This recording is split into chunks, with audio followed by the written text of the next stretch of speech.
읽겠습니다. 누가복음 15장 1절에서 10절까지 말씀입니다. 신약성경 121쪽 누가복음 15장 1절에서 10절 말씀입니다. 찾으신 줄 알고 제가 봉독합니다. 모든 세리와 죄인들이 말씀을 들으러 가까이 나오니 바리새인과 서기관들이 수군거려 이르되 이 사람이 죄인을 영접하고 음식을 같이 먹는다 하더라. 예수께서 그들에게 이 비유로 이르시되 너희 중에 어떤 사람이 양 100마리가 있는데 그 중에 하나를 잃으면 99마리를 들에 두고 그 잃은 것을 찾아내기까지 찾아다니지 아니하겠느냐. 또 찾아낸즉 즐거워 어깨에 메고 집에 와서 그 벗과 이웃을 불러 모으고 말하되 나와 함께 즐기자 나의 잃은 양을 찾아내었노라 하리라. 내가 너희에게 이르노니 이와 같이 죄인 한 사람이 회개하면 하늘에서는 회개할 것 없는 의인 99으로 말미암아 기뻐하는 것보다 더하리라. 어떤 여자가 10 드라크마가 있는데 하나를 잃으면 등불을 켜고 집을 쓸며 찾아내기까지 부지런히 찾지 아니하겠느냐. 또 찾아낸즉 벗과 이웃을 불러 모으고 말하되 나와 함께 즐기자 잃은 드라크마를 찾아내었노라 하리라. 내가 너희에게 이르노니 이와 같이 죄인 한 사람이 회개하면 하나님의 사자들 앞에 기쁨이 되느니라. 아멘.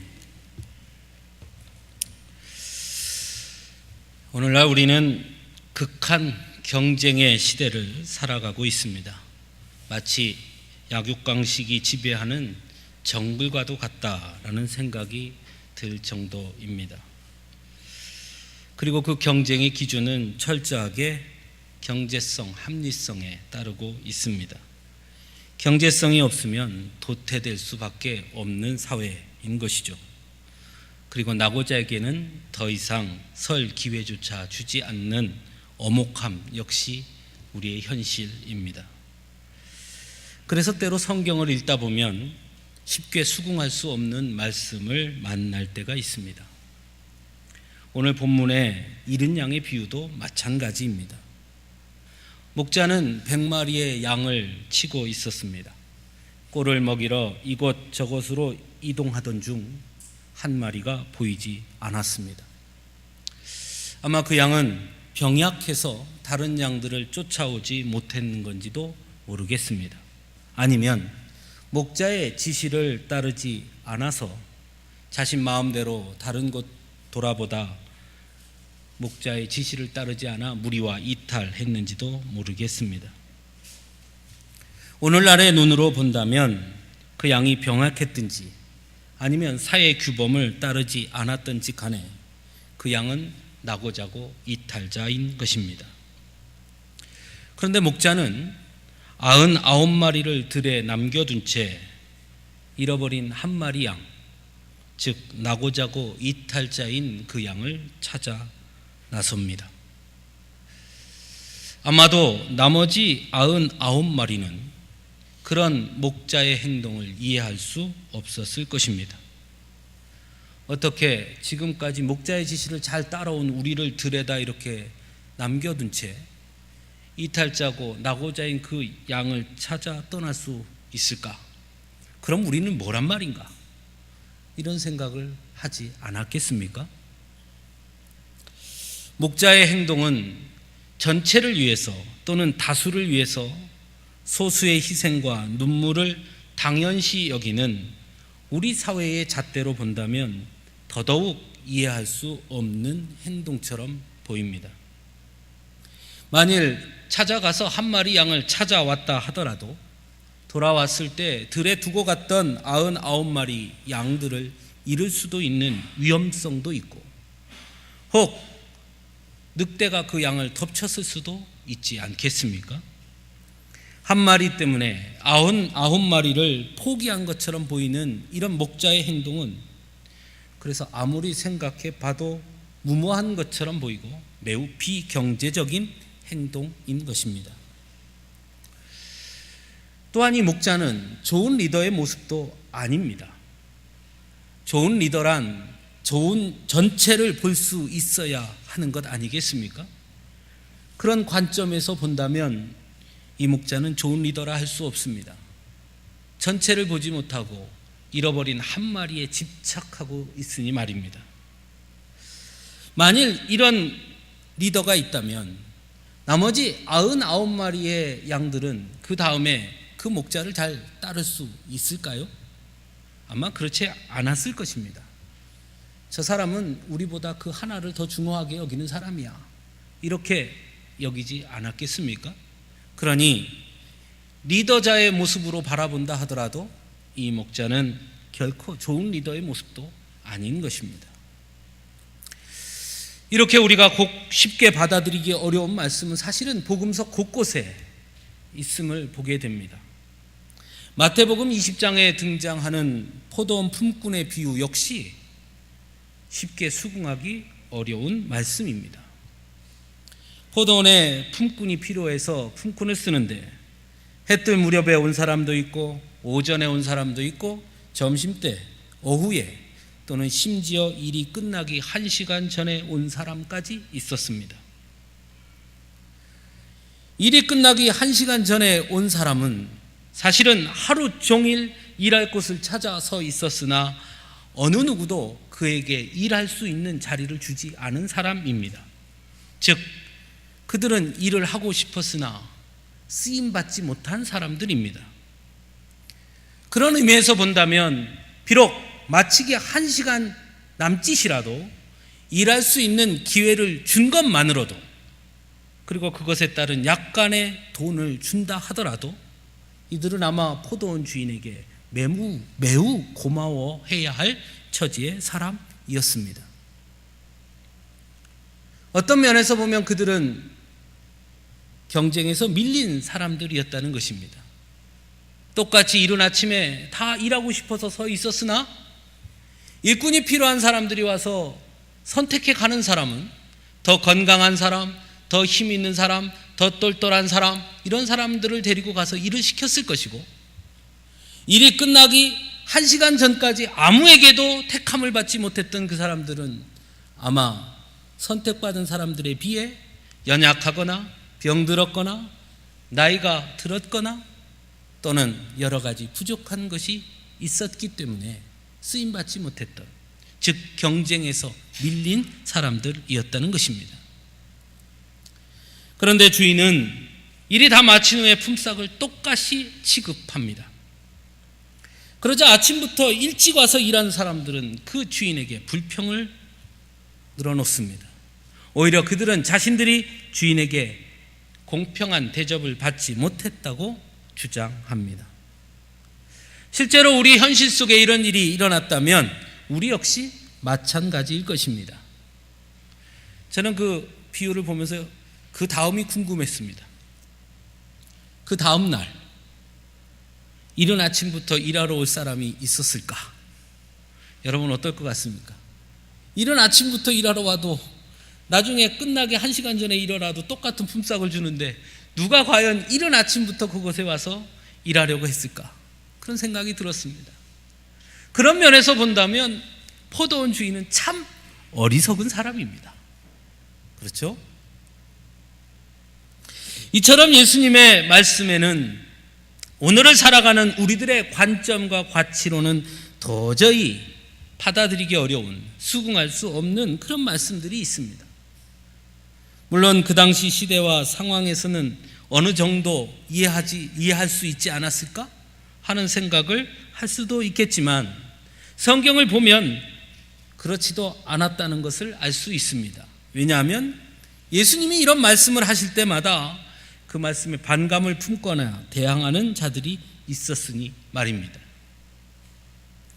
그렇다면 왜 예수님은 이런 말씀을 하신 것일까요? 예수님이 뭘 잘 몰라서 이런 말씀을 하신 것은 분명 아닐 것입니다. 오히려 예수님은 어떤 의도를 가지고 일부러 이런 말씀을 하셨다고 보는 것이 더 옳을 것입니다. 그런 의미에서 오늘 본문을 다시 한번 찬찬히 보시기 바랍니다. 오늘 본문의 시작은 모든 세리와 죄인들이 말씀을 들으러 예수님께 가까이 나와왔다는 말씀으로 시작하고 있습니다. 그리고 예수님께 말씀을 들으러 나온 세리와 죄인들을 본 바리새인과 서기관들이 자기들끼리 수군거렸다고 증거하고 있습니다. 바리새인들과 서기관들은 어떻게 죄인들과 함께 음식을 함께 먹을 수 있을까? 어떻게 죄인들과 함께 어울릴 수 있을까라고 말하며 수군거렸습니다. 이 말 속에는 바리새인과 서기관들은 자신들은 예수님께 말씀을 들으러 나온 세리와 죄인들과는 다른 사람이라고 생각하고 있다는 것입니다. 그래서 수군거리고 있습니다. 하지만 우리가 잘 알듯이 로마서 3장 10절 말씀에는 의인은 없나니 하나도 없으며 라고 말씀합니다. 그런데 이 말씀은 사실은 우리가 오늘 교동문에도 이 말씀이 있었는데요. 시편 53편 3절 말씀, 선을 행하는 자 없으니 한 사람도 없도다 라는 말씀을 사도 바울이 인용한 것입니다. 바리새인들과 서기관들이 로마서는 알 수 없을지 모르지만 시편 말씀은 잘 알고 있었을 것입니다. 무엇보다 성경은 이스라엘의 멸망의 이유가 이스라엘 백성들의 죄 때문이었다고 거듭 말씀하고 있습니다. 그런 의미에서 바라본다면 이스라엘 백성들은 모두가 죄인일 수밖에 없는 것입니다. 하지만 바리새인들과 서기관들은 자신들은 다르다고 착각하고 있는 것입니다.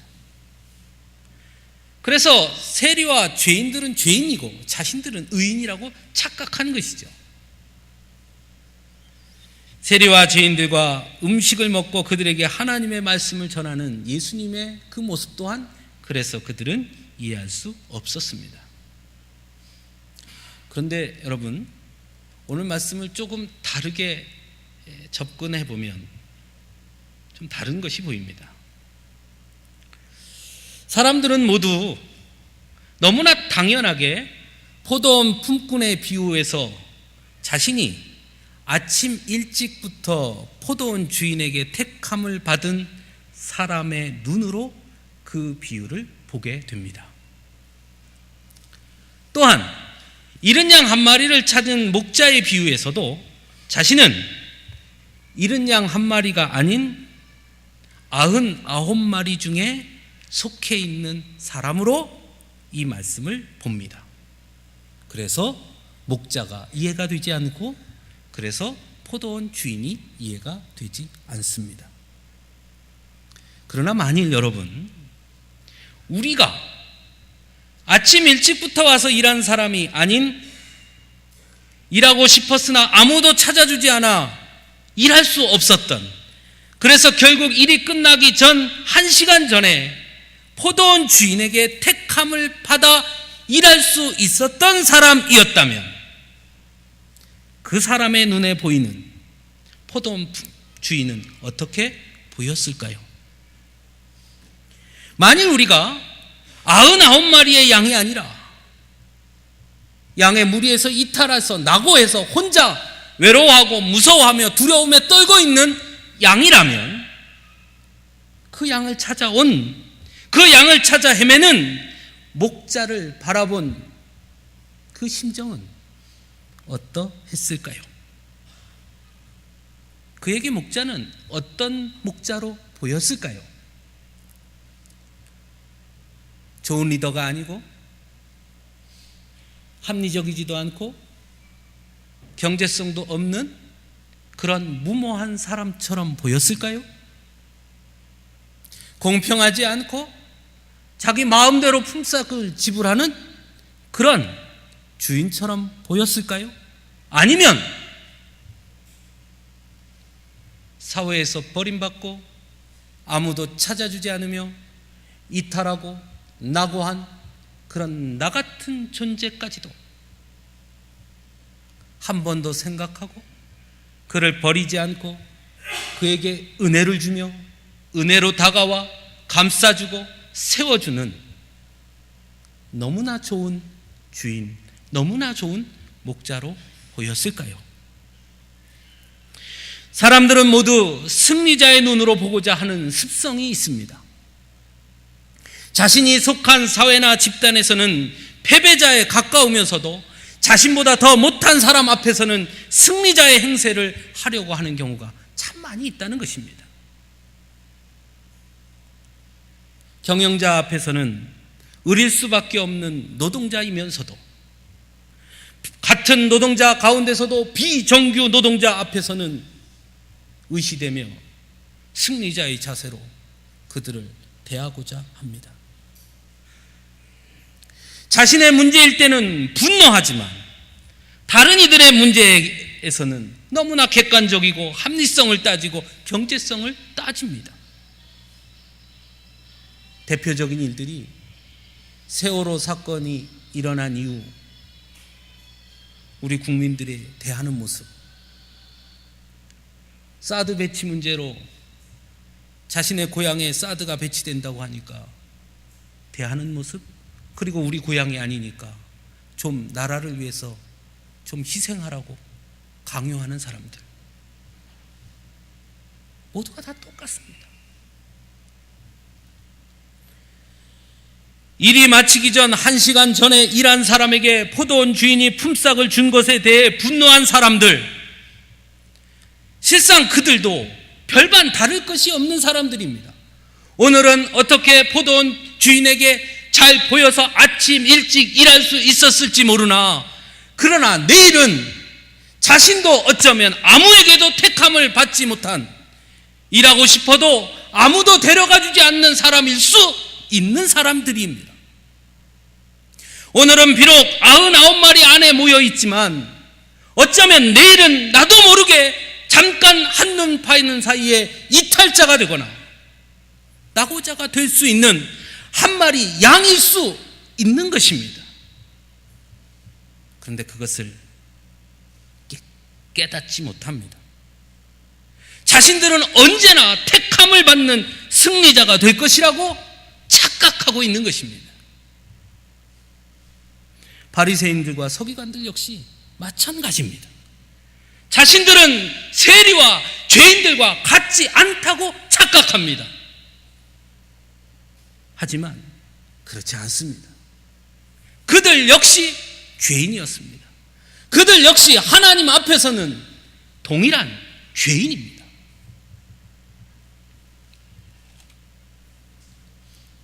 예수님은 이른 양 한 마리의 비유를 통해 그래서 우리가 가지고 있는 관점과 가치를 교정시켜 주십니다. 99마리의 눈으로 보지 말고 목자를 잃은 한 마리의 양으로 목자를 보라 가르쳐 주신 것입니다. 우리도 패배자이면서 나보다 못한 사람에게는 승리자의 모습으로 군림하려고 하는 우리들의 어리석음과 폭력성을 그 잃어버린 양을 찾아 헤매는 목자의 비유를 통해 깨닫게 해 주십니다. 경쟁의 논리, 경제성의 논리, 합리성의 논리로 사람을 평가하고 구분하고 그래서 승리자와 패배자를 나누지만 하나님은 결코 세상의 방식과 방법, 세상의 계산법에 동의하지 않는다는 것을 분명하게 우리에게 가르쳐 주고 있습니다. 하나님만의 방식, 하나님만의 방법, 하나님만의 계산법이 있다는 것을 우리에게 가르쳐 줍니다. 그것을 분명하게 보여주신 비유가 뒤에 이어 나오는 드라크마를 잃은 여인의 비유입니다. 언뜻 보기에는 잃은 양 비유와 거의 같은 말씀처럼 보입니다. 100마리 양 중에 한 마리 양을 잃은 것이나 10 드라크마 중에 한 드라크마를 잃은 것이나 뭐 비슷하게 보이지요. 하지만 이 10 드라크마가 갖는 의미를 우리가 좀 알고 보면 조금 다르다는 것을 알 수 있습니다. 그 당시 유대 사회에서는 남자가 여자를 아내로 맞이할 때 사랑의 증표로 드라크마 10립을 줄에 꿰어서 주었습니다. 그럼 부인은 그것을 머리띠로 삼아 이마에 두르고 다녔습니다. 뭐 오늘날의 비유를 한다면 뭐 결혼 반지 같은 거겠죠. 어떤 사랑의 증표, 그것을 준 것이죠. 만일 그래서 10 드라크마 중에서 하나라도 잃어버렸다라고 한다면 그것은 곧 남편에 대해 충실하지 못했음을 드러내는 것으로 여겨졌습니다. 그러므로 아내에게 이 10드라크마는 매우 중요한 것입니다. 단순히 드라크마 10개, 동전 10개라는 것을 넘어 그 자체가 갖고 있는 의미가 있었다는 것입니다. 그러므로 그 중에 하나라도 잃어버리면 나머지 9개의 드라크마 역시 의미를 잃어버리는 것입니다. 9개만 있어서는 아무 소용이 없으니까요. 그러므로 하나가 곧 10을 완전하게 하는 것입니다. 예수님께서는 이 말씀을 통해 하나님께서 우리를 어떻게 보시는가를 분명하게 보여주고 계십니다. 경쟁해서 승리자만 택하는 것이 아니라 오히려 우리 하나님은 우리 모두를, 이 땅의 모든 사람들을 구원하시기 원하신다는 것, 그들이 채워졌을 때 오히려 완전해진다는 것, 그것을 우리에게 가르쳐주고 있습니다. 만일 하나님께서도 우리처럼 경쟁에서 승리한 자들만을 기뻐하신다면 예수님께서 십자가에 달려 돌아가실 이유가 없게 되는 것입니다. 또한 지금까지도 오래 참으심으로 돌아오기를 기다리실 이유도 없는 것입니다. 빨리빨리 일찍 믿고 잘 믿는 사람만 탁 선택해서 끝내버리면 되지 않겠습니까? 여전히 오래 참음으로 기다리고 계시며 애타는 마음으로 잃어버린 한 드라크마를 찾아 헤매는 그 심정으로 우리를 바라보시기 때문에, 그래서 여전히 오래 참고 기다리고 계신 것입니다.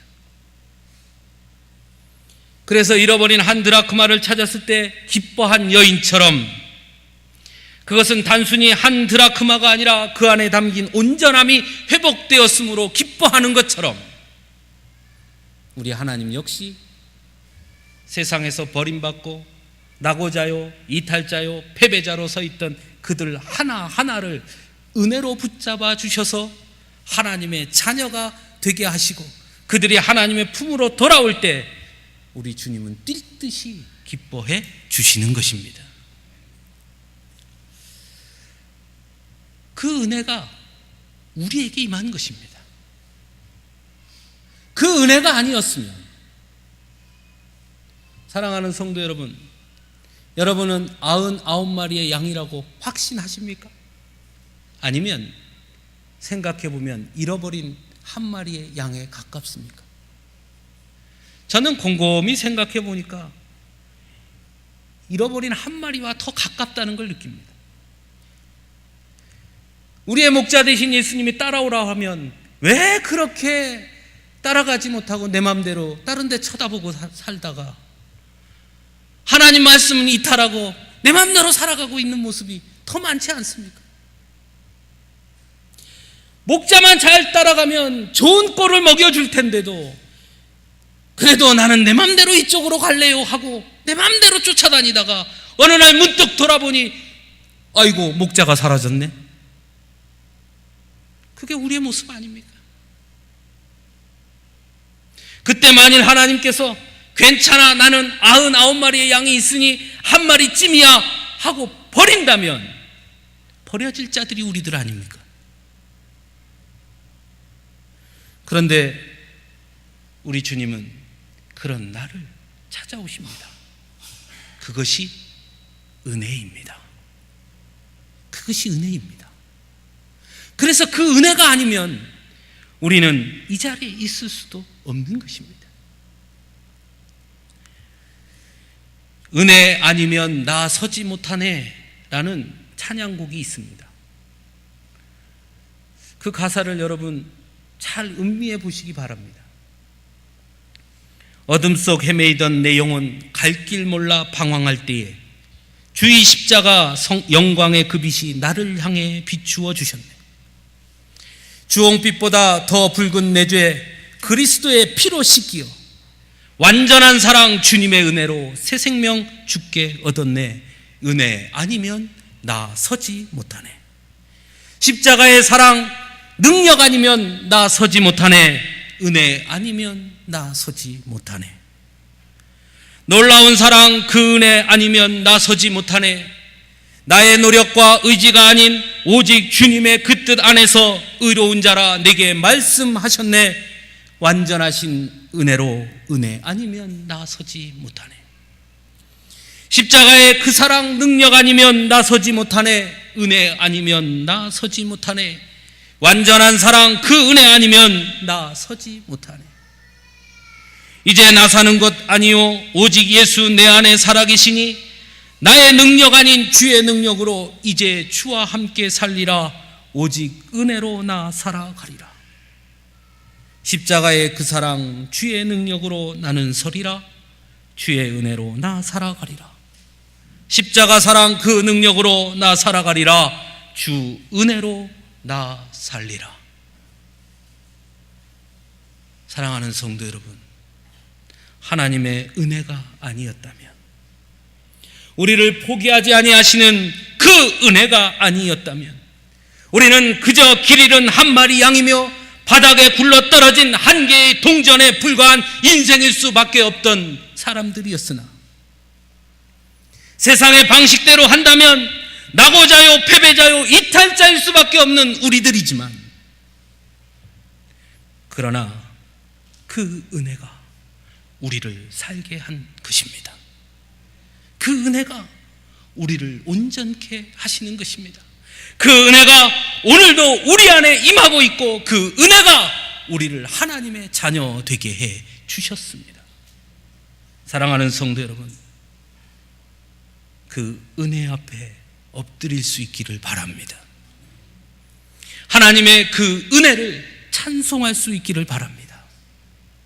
그 은혜의 감격을 누리며 그 은혜를 베풀어 주신 하나님께 감사하는 삶이 되기를 간절히 바랍니다.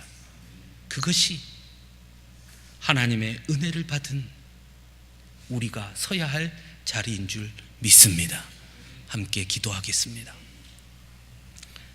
사랑의 아버지 하나님,